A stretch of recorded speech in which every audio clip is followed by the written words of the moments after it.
My twin daughters are, of course, not immune from sibling rivalry or a little bit of small fights. Over the years, of course, they fought over toys, fairness, and so on. And when it occurs, Sarah and I try hard to let them figure out the conflict themselves. But often, as is also natural, they look to us, the parents, to plead their case and to adjudicate it. And when they do so, I often jokingly say to Sarah, "Honey, go get the striped referee shirts out of the drawer so we can play referee and umpire." Sibling rivalry is as old as the Bible, a theme that the entire book of Genesis actually addresses. And it states that despite the bitter disputes between siblings, it is hoped that filial piety can win out and lead to unity and to shalom, to peace. At the end of today's Torah portion, God changes Abraham's name to Avraham, promising that he would be an Av Amon Goyim, the progenitor of many nations, which history has shown to be a fact. I'm thinking of three nations particularly today: Judaism, Christianity, and Islam. They are all cultures, traditions, religions, however you want to call them, that consider themselves B'nai Avraham, the children of Abraham. So we are all siblings. And yes, like siblings, there is conflict. And because we are dealing with large cultures and ones that all claim divine authority, this sibling rivalry has been quite fierce intellectually and unfortunately violently as well.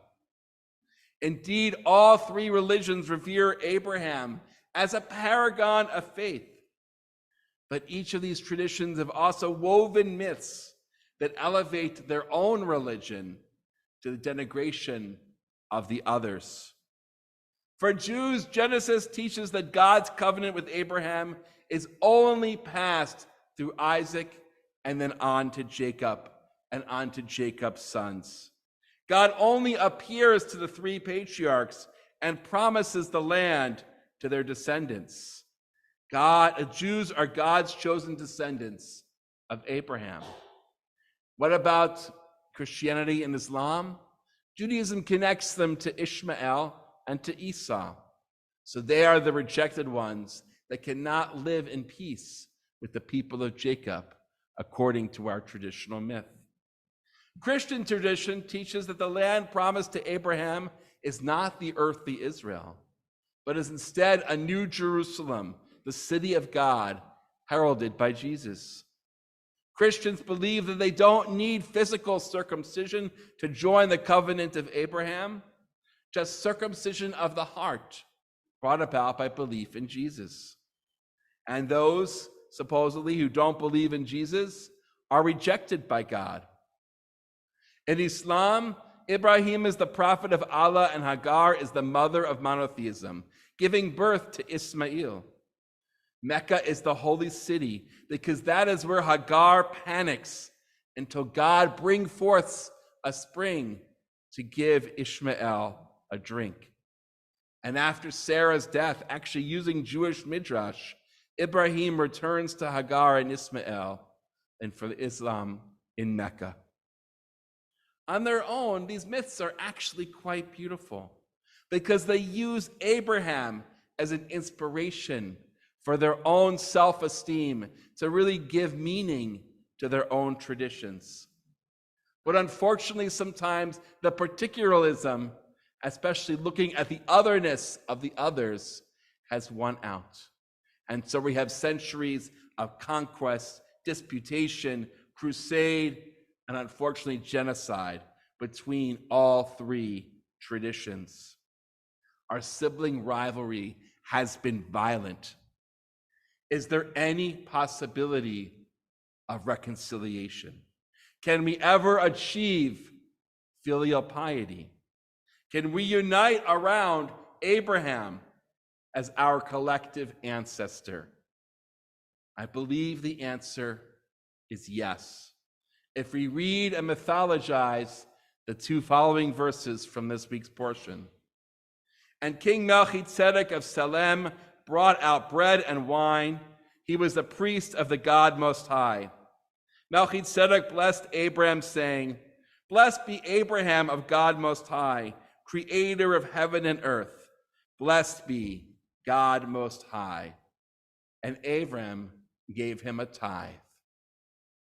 This is the one and only mention of Melchizedek in the Torah.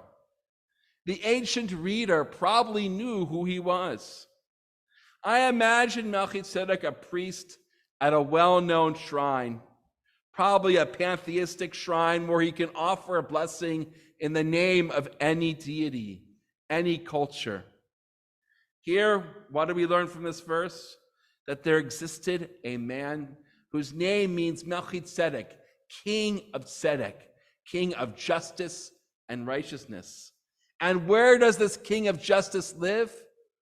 In Salem, the city of peace. Melchizedek acknowledges in this case and praises Abraham, who is the prophet and the heralder of Adonai, the creator of the world. How would you add the story of Melchizedek to the myths of all three religions? Can we bring justice and peace to the forefront of all three cultures? I would do it by focusing on the fact that all three religions, Christianity, Judaism, and Islam, acknowledge a universal God who created the universe, and that this God in all traditions demands justice and peace actually above everything else, and that Abraham is the prophet of this justice, as will be shown next week when Abraham actually has the gumption to bargain with God about the city of Sodom and Gomorrah, saying, how can you punish if there are 20, 40, however number of righteous, and bargains down all the way to 10. Abraham is looking out for the others. I think all three religions are bound to pursue universal justice and peace. And yes, to recognize a pluralism in Abraham, who is indeed Av Amon Goyim, the ancestor to many different but equal traditions.